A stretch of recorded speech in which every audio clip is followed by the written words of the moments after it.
And for more, we're joined by Paul Vallet. He is an associate fellow at the Geneva Centre for Security Policy. Thanks so much for being with us here on France 24. We just saw a report there on the diamond trade and Russia's part in it.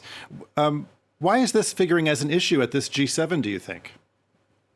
Obviously, what the G7 powers are interested in is consolidating the sanctions regime. And while we know that it has to cover a variety of industries, and it's been a characteristic of these sanctions regimes to be introduced in stages, so covering one industry after another. In a way, as we know, the oil industry was targeted first before the gas industry, and of course now we're moving towards diamonds. And while this does have a quite strategic implication as well, because one forgets that diamonds are not just an item for the luxury industry, but they are a key component of precision industries. Well, so this is the second G7 summit since the Russian invasion of Ukraine.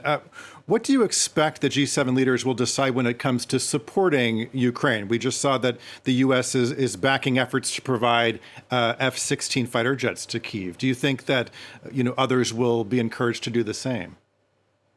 Well, indeed, it's important for the G7 countries to be quite well aligned on their policies of supporting Ukraine, including the decisions that have to be made about arms provisions as well. We know that the aircraft question has been a very sticky one, well, of course, from the start of the war, but of course, increasingly in recent weeks.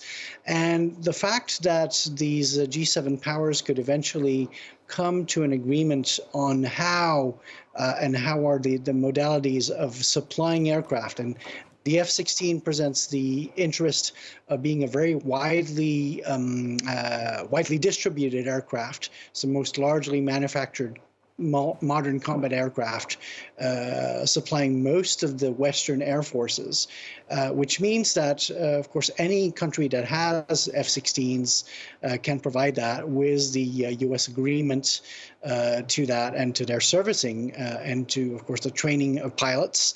And so, yes, the G7 is a venue for this to be decided. When we talk about sanctions against Russia, is there any proof that measures taken by the G7 countries have any effect on Vladimir Putin? Is there anything that the G7 group could do to deter him?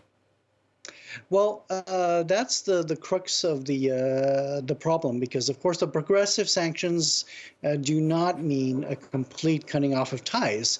And of course, that results from a desire to eventually keep open some channels of dialogue and so on. And because, of course, there are still certain dependencies in the world economies that make a total cutting off of trade with Russia very difficult to implement.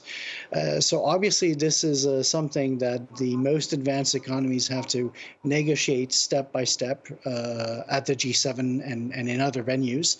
There's obviously a recurrent problem. The war has been going on for a year and a half, and so there is questioning as to whether the sanctions are effective or not, as you've just asked. But the issue is also about, of course, third parties, including China and the global South and many powers, including some of them who are attending this G7 as invitee powers. And the point is to drive that the fact that there's always more that can be implemented. Obviously, the fundamental decision to halt the invasion of Ukraine has to come from Moscow, but this will only occur when Moscow comes to a decision that its position is actually untenable, and sanctions are part of the means to try to get that, along with, of course, the military successes of the Ukrainian forces. You mentioned China briefly before we let you go. What message do you think the G7 leaders are trying to send to Beijing?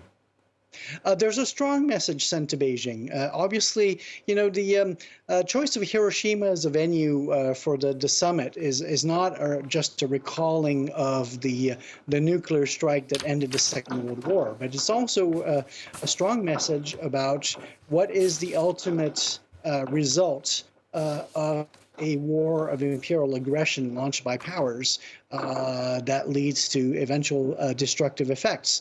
And obviously, by agreeing on a strong stance against Russia, there's also a message sent by the G7 against Chinese economic coercion. And that is a message that the US administration, but other countries as well, are keen to get through. Okay, we'll have to leave it there. Paul Vallet, Associate Fellow at the Geneva Centre for Security Policy.